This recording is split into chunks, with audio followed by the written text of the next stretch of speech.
Cina bakal mengenakan tarif 34% pada semua barang yang diimpor dari Amerika Serikat mulai Kamis, 10 April 2025, pekan depan. Kebijakan ini merupakan balasan atas tarif timbal balik tambahan sebesar 34% yang ditetapkan Presiden Donald Trump terhadap Beijing. Dikutip dari New York Times, Kementerian Keuangan Cina mengkritik kebijakan Trump yang dinilai sangat merugikan negaranya.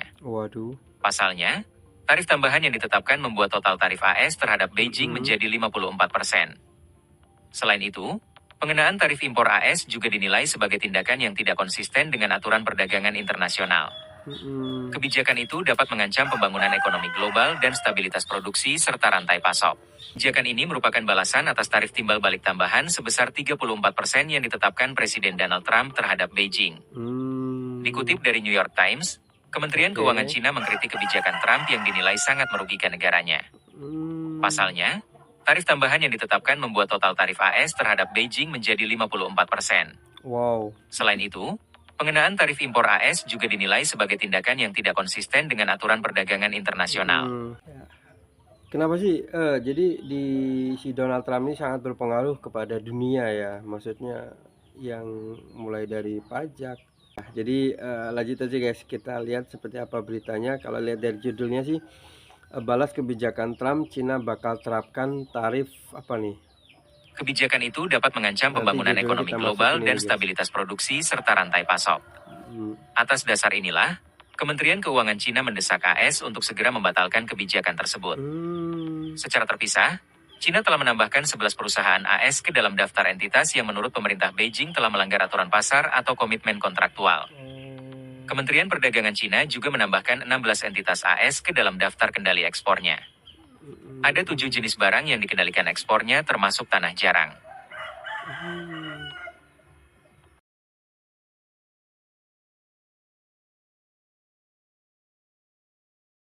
Oke, nggak usah lama-lama, kita lihat aja dulu reaksinya seperti apa di Indonesia terkait dengan tarif 32%. Lanjut.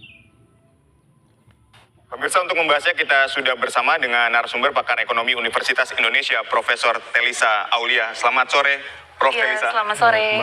Prof. Telisa, ini kan kita lihat ya bahwa Presiden Amerika Serikat Donald Trump menaikkan tarif impor ke sejumlah negara. Indonesia terkena tarif impor sampai di 32%. Sebetulnya apa sih tujuan dari Trump ini untuk menaikkan tarif impor terhadap sejumlah negara dan Indonesia? Jadi backgroundnya kan tema utamanya adalah bagaimana Amerika mengembalikan kejayaan ekonominya.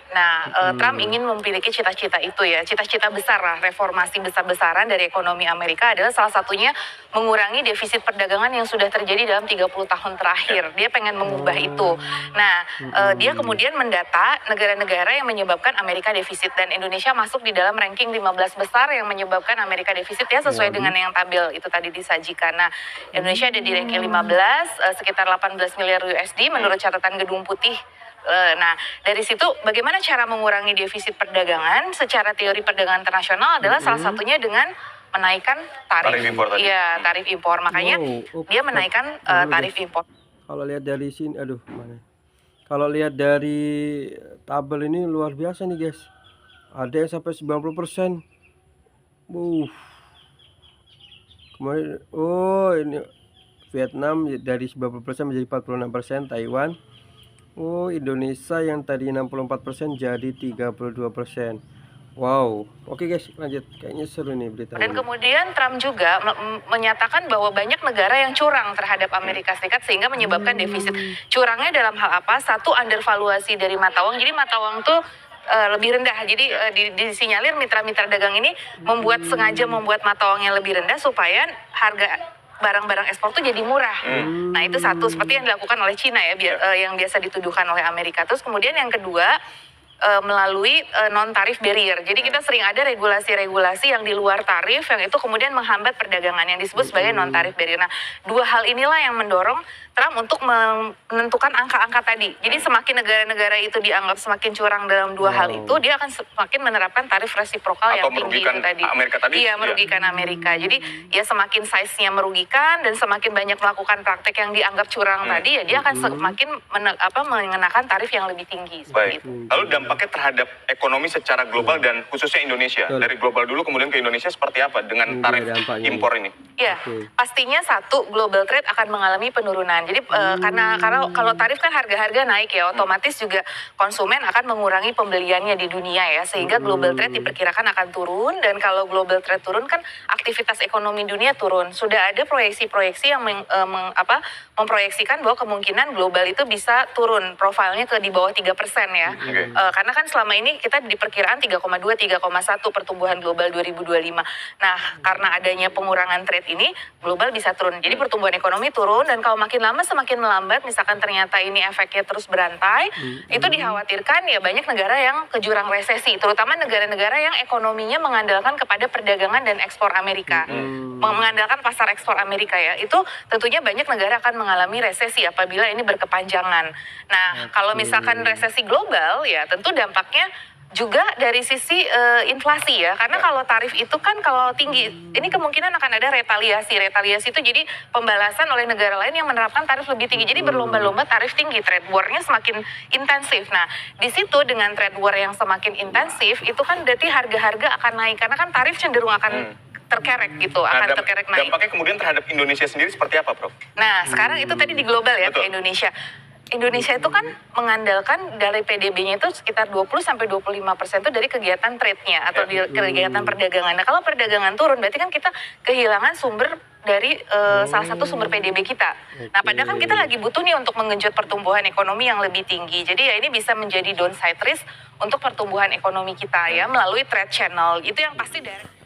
Oke guys, tadi terputus ya, kita lanjut lagi ya guys ya. Kayaknya seru banget nih beritanya nih. Aduh, sorry ya, karena ini mungkin handphonenya error ini. Lanjut guys. Nah, jadi ini juga efek ininya turunannya banyak. Jadi langsung dan tidak langsungnya melalui channel perdagangannya juga seperti itu. Nah, tapi dari pasar keuangan juga harus kita waspadai ya, karena yang terdekat itu menyebabkan kekhawatiran atau kepanikan di kalangan investor. Investor jadi melihat wah global prospect ini jadi menurun. Nah, sehingga mereka mengalokasikan aset juga dipengaruhi oleh global prospect itu. Nah, yang harus kita jaga dalam jangka pendek, makanya kan saham, nilai tukar itu harus kita jaga karena itu efek jangka pendek. Nah, jadi rambatan melalui financial channel ini juga perlu kita waspadai.